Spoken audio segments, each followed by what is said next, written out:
This one is the one that I put in the oven. You can see.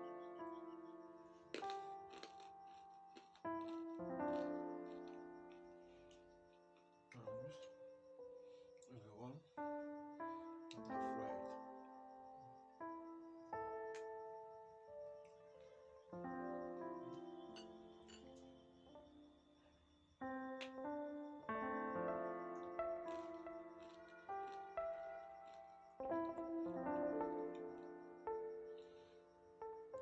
Kuli Kuli is one of the snacks majorly produced by the northerners in Nigeria, and it can be made from peanuts or groundnuts.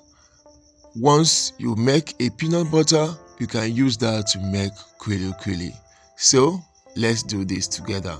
To make this peanut butter and kuli kuli, you need to first roast the peanuts, peel the peanuts, and then transfer into a blender or a food processor to blend. Make sure that the peanut, you do not fry it or roast it using sand, salt, or any of the salt. I'll be dropping the link in the description section how to roast the peanuts. You need to blend the peanuts so well to form the peanut butter. Like if you're having a challenge, for the 1 cup of peanut that I blended, I added extra just 1 tablespoon of normal vegetable oil to help the peanut to blend so well.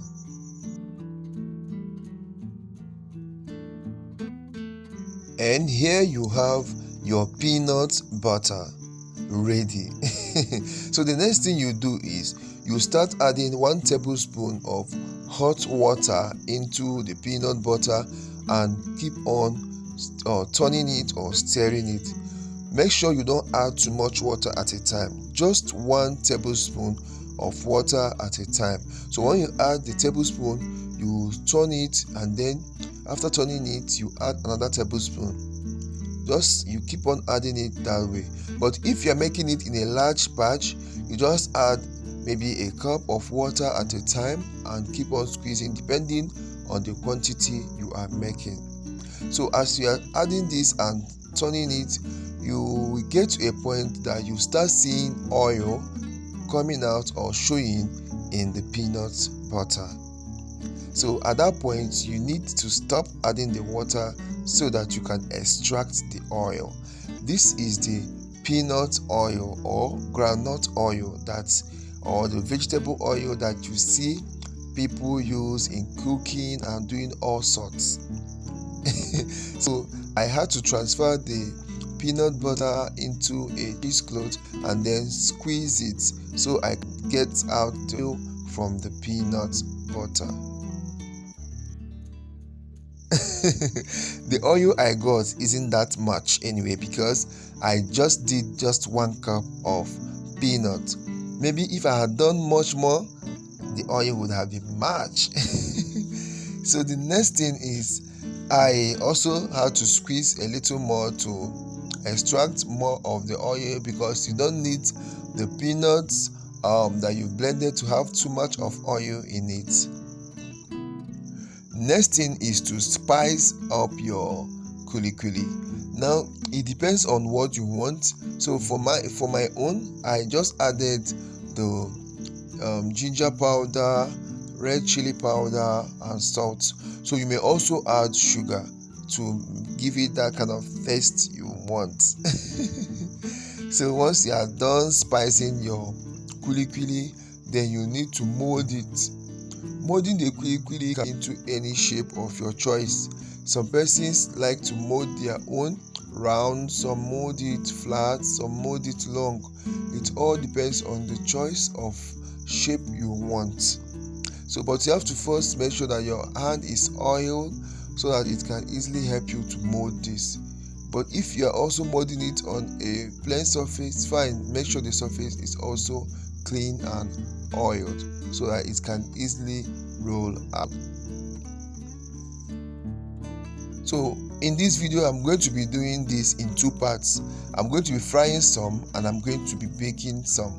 So the long ones, I'm going to fry them, and the flat ones, I'm going to bake them. So now make sure your oil is heated. Now if you are doing a large batch of kuli kuli, you need to use the oil extracted from the groundnut or the peanut to fry the kuli kuli. But due to the fact that my own oil was small, so I needed to use extra oil to add so that I can fry my kuli kuli. But if you made a larger batch, please use the oil extracted from the kuli kuli or peanuts to fry the kuli kuli. Sorry. So you need to fry this for just 5 minutes and it's okay. The part or more than that might result to you having a burnt kuli kuli and you may not like the taste. So when they are light golden brown, take them out from the oil and place on a kitchen towel or paper towel to dry. Now these ones I want to bake them. So I placed on my baking tray and put this in my preheated oven, and I baked this at 150 degrees for 60 minutes. So you can also bake for 50 minutes, it will be fine. So I baked for 60 minutes and they came out so fine. Okay, so while they are in the oven, you will see them gushing out oil. Don't worry, just once it is time, joy.